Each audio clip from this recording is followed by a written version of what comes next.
סיפור שני. השידוך של מניה ומקס.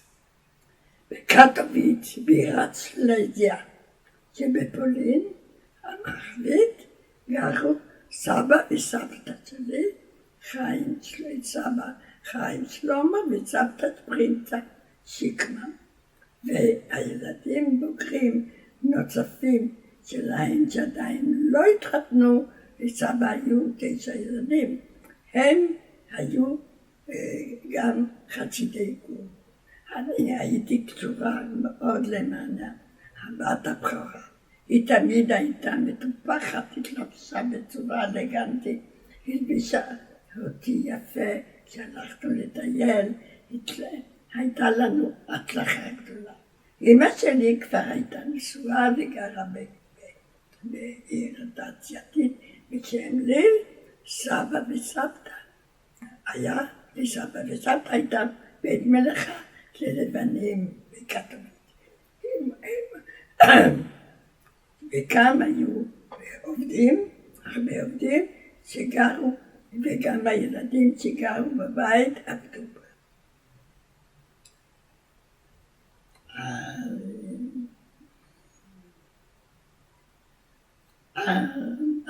מניה הייתה בחברה של נוער יהודי, אבל לא דתי. מניה בחורה אלגנטית יפה שבילתה בחברה צעירים לא דתיים. אחת הגיעה אל החברה הכי טובה שלה מקלן שבגרמניה לביקור בחור אחיו שקראו לו מקס. מקס ומניה התקרבו אחד לשני והתאהבו. מקס ביקש להתחתן עם מניה. היא הודיעה לו שתדבר עם אמא. כשמניה סיפרה לסבתא שמקס ביקש את ידה, סבתא אמרה לה כי אינה חושבת שזה שידוך נאה. אבל הדבר, היא תדבר עם סבא לגמרי. סבא אמרה שיחשוב על זה.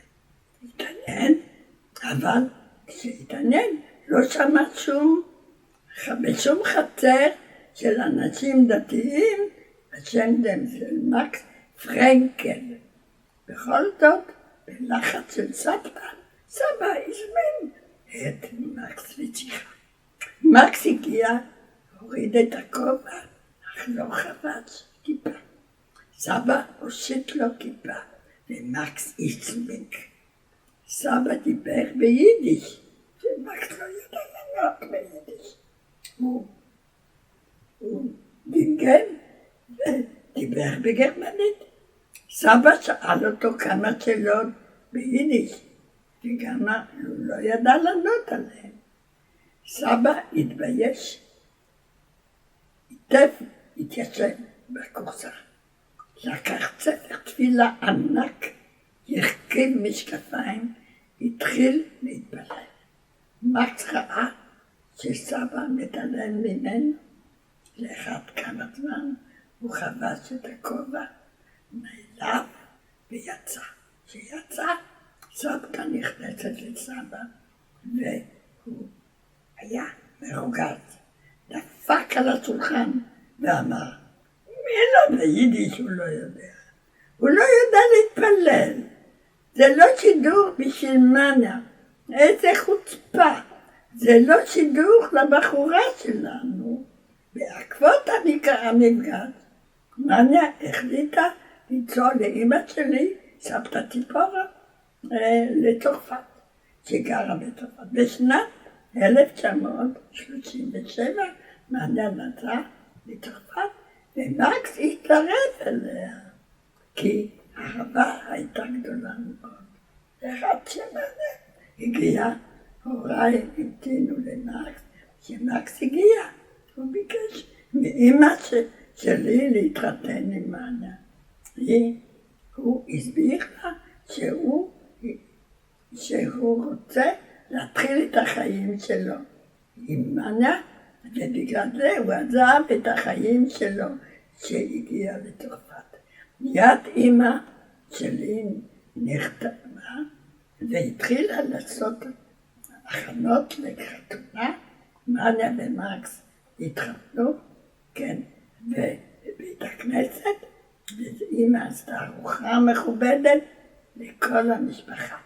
מניה ומקס עברו לפריז ב-1938, שם מקס עסק כסוחר. שנתיים אחרי זה, בשנת 1940, מניה ילדה ילד בשם יוסף, ז'וז'ו קראו לו. במיטה ליד מניה, בבית היולדות, שכבר שכבה אישה יהודייה בשם גבי מושקוביץ', שילדה בת. הן התיידדו. בעלה רנה, ספר במקצועו, בא לבקר את אשתו, ולכן ארבעתם התיידדו מאוד. בשנת 1942 הגרמנים עצבו יהודים בצרפת לאחר שכבשו אותם. צרפת הצפונית הייתה נתונה לגמרי תחת הכיבוש הגרמני, וחלקו הדרומי של צרפת היה עוד קצת חופשי, אך נוכחות הגרמנים הייתה בכל מקום. מניה ומקס נפחדו ממשפחת ברשקוביץ וירדו לצרפת החופשית, הסתערו בליון והסתחפו אלינו. מניה עבדה ומקס נפגש בבוקר בבית קפה, לשחק קלפים, לשתות בירה, קפה, קצת לפלפל, והוא נעזר במידה קלישין העבירו לו. בצהריים מניה חוזרת מעבודה ומקס לא הגיע לארוחה. דאגה, תיתן לה מניה לבית קפה, בעל הבית אמר שהייתה פשיטה בבית קפה וברחובות, ולקחו מי שהיה בבית קפה, ביניהם גם מקס. עם הזמן נודע למניה שמקס נמצא באושוויץ. מקס פגש באושוויץ את החבר שלו, רנה. הוא הגיע לאושוויץ במהלך הייצוג גדול בפריז, ואשתו גבי נשארה עוד שם, והוא מקבל איתו. בשנת 1945 מקס חזר מאושוויץ, ונראה כמו שלט. בקושי הצלחנו להכיר אותו. היו לו התקפי זעם ללא שליטה וללא סיבה. ברגע פתאום התחיל לצעוק.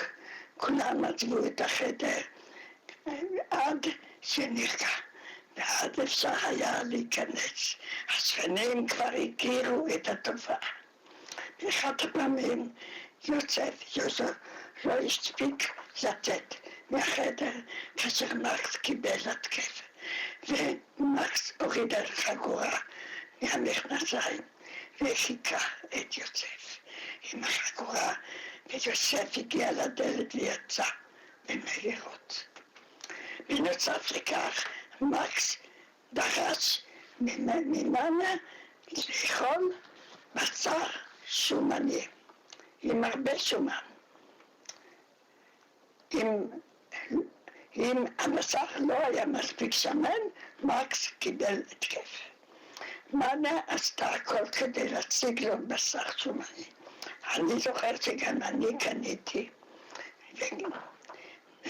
לפעמים בשר שומן כשמצאתי.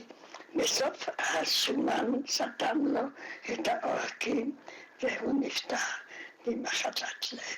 בשנת 1946 נולדה ממחלת לב. בשנת 1946 נולדה למקס ומניה בת בשם תקווה. תקווה קיבלה ברבות הימים התקפה. וגם כמו מקס, התופעה הייתה אחרת. רנה מוסקוביץ', חברו הטוב של מקס, חזר גם הוא כשלד, ועם מחלת עצבים איומה. הייתה לו יום אחד, החליטו גדי ורונה להגיע לבקר לארץ, לבקר את מניה ומקס. רונה מאוד שמח לראות את מקס ומניה. הכנתי ארוחה לכבודם. כאשר הם הגיעו, שמתי לב שלרונה יש אטמי אוזניים. גבי ביקשה אם אפשר לא לדבר בקול רם, כי מאז המלחמה רונה לא יכול לסבול רעש. בסוף הארוחה רונה ביקש גפרורים מכולם. חלק נתנו, חלק לא ישנו, חלק אמרו שיש להם מצית. בין הסידורים במטבח לשולחן, אף אחד לא ידע למה הוא מבקש גפרורים. על כל, אריה ואני ביקרנו הרבה בפריז. בפריז. יום אחד הגעתי לאריה שנבקר את רונה וגבי. התקשרנו, הם שמחו מאוד מאוד, קיבלו אותנו בשמחה רבה וחמימות. אחד הדברים שרונה סיפר לנו שהוא לא יכול לשכוח. חדר אמבטיה, הנוחיות עם אמבטיה, כן, בפרוטות שלנו, מתחת המדרגות, היה קטן, כולו מצופה בהחצין הלבנה. הייתה לו הרגשה מאוד נעימה לשחות בו. היה לו שם כל כך שקט, הוא הרגיש בו בטוח ולא רצה לצאת ממנו. לפני שעזבו מאיתנו, אז אחרי הצהריים, הוא סיפר כי חזר לחדר אמבטיה, כאילו לטבול את עצמו בפנים, אפילו שלא היה צורך ללכת לנוחיות. אחרי ששתינו קפה אצלו, הנה לקח אותנו לחדר שלו, ואמר שהוא רוצה להראות לנו משהו. הגענו לחדר, ועל שולחן מרובע,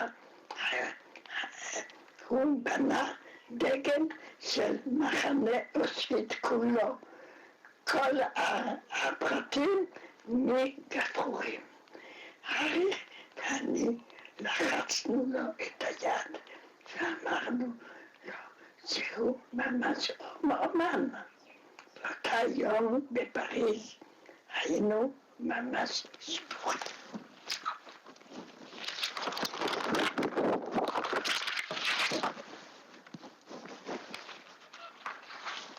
מה את רוצה שנצלם עוד היום?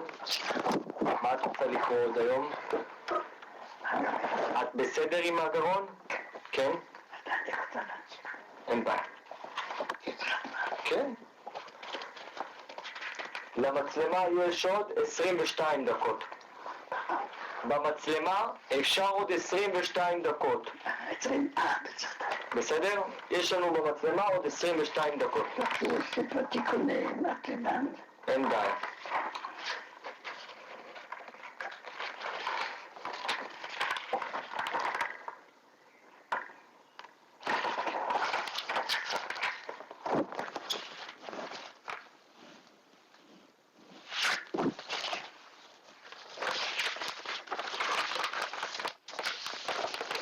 הסיפור השלישי הוא הנזירה והילד. אני מוסיפה פרטים למאמר הזה. למה? נודע לי במקום קרוב יותר שיעקב לא הגיע